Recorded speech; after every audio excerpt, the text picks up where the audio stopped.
Бидний нөхөд өнөө өглөө Улаанбаатар хотоос гарч Өрөнгай аймгийн 12 хотод хүрэлцэн гэлж иргэний иргэн одоо анхан шатны шүүх хуралдаанд орлоо. За миний үргэлжлүүлэгч нэхэмс гаргасан. За уг нэхэмжлийг бол шүүгч хэргийн харьяалал зөвлөсөн байна. Уг нэхэмжлийг одоо хүлээн авах шаардлагагүй гэж үзээд татгалцсан байдаг. За ингэнгүүт миний хувьд гомдол бичиж өөрийн биеэр гомдлын шүүх хуралдаанд илж оролцлоо. Баян хонгор Өрөнгай аймгийн одоо шүүгчдээс бүрдсэн шүүх хүрэлтхэн гомдлыг хилцээд хэргийн харьяал бол зөв байна. Уг нэхэмжлийг хүлээж авах ёстой. Харин шүүхийн харьяал бол биш байна. Хариуцагчийн их барих дэд байгууллага нь Улаанбаатар хотод байгаа учраас харьяалын дагуу нэхэмжлээ гаргаарай гэдэг шийдвэрийг гаргалаа. Тэгээд өмгөөлөгчийн хувьд бол гомдлоо хэлцүүлээд шийдвэрээ хангуулад гаргана гэдэг бол гайхалтай зөв шүү дээ. Ер нь бол манай өмгөөлөгчд маань хэрэг хянан шийдвэрлэх ажиллагаанд оролцож байгаа бүх оролцогчд маань хуульзан үндэслэлтэй өсөлт гомдол гаргах юм бол одоо шүүхээс бол түүнийг бол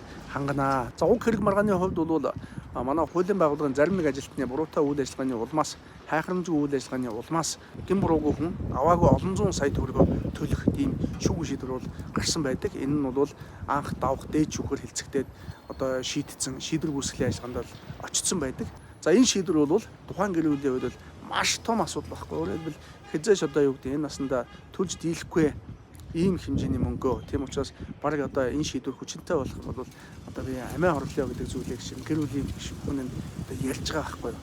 Олон зуун сая төгрөгийг төлөхөөр дээд шүүхээр эзлэн шийдвэрлэгдсэн одоо энэ шийдвэрийг одоо судлаж гин буруугүй хүнийг аваагүй мөнгөө одоо төлөхөөр гарсан энэ шийдвэрийг үгүйсгэхээр л одоо оролцож байгаа. Өрөнгай аймгийн хувьд гэхэд Баян хонгор байгуулалтаа Өрөнгай аймгийн шүүгчд оролцсон бүрэлдэхүүнтэй давзаалцны шүүх хуралдаан дээр олон жилийн хоригдaltaй үйлчлүүлэгчийнхаа хүсэлтээр шүүх хуралдаанд орж гомдлоо хэлцүүлж үйлчлүүлэгчээ шүүх хуралдааны танхимаас дагуулад галч байлаа.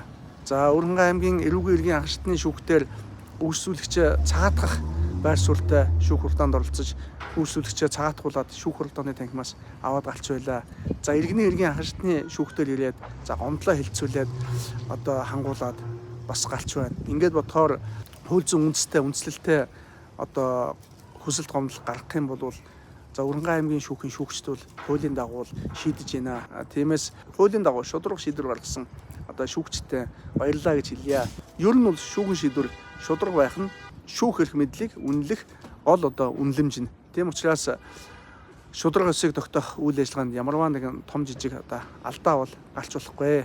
Ингээд Өрөнгай аймагт ирсэн зорилгоо биелүүлээд шүүх хуралдаанд оролцоод гомдлоо хангуулчаад одоо Улаанбаатар хотын зөв буцлаа.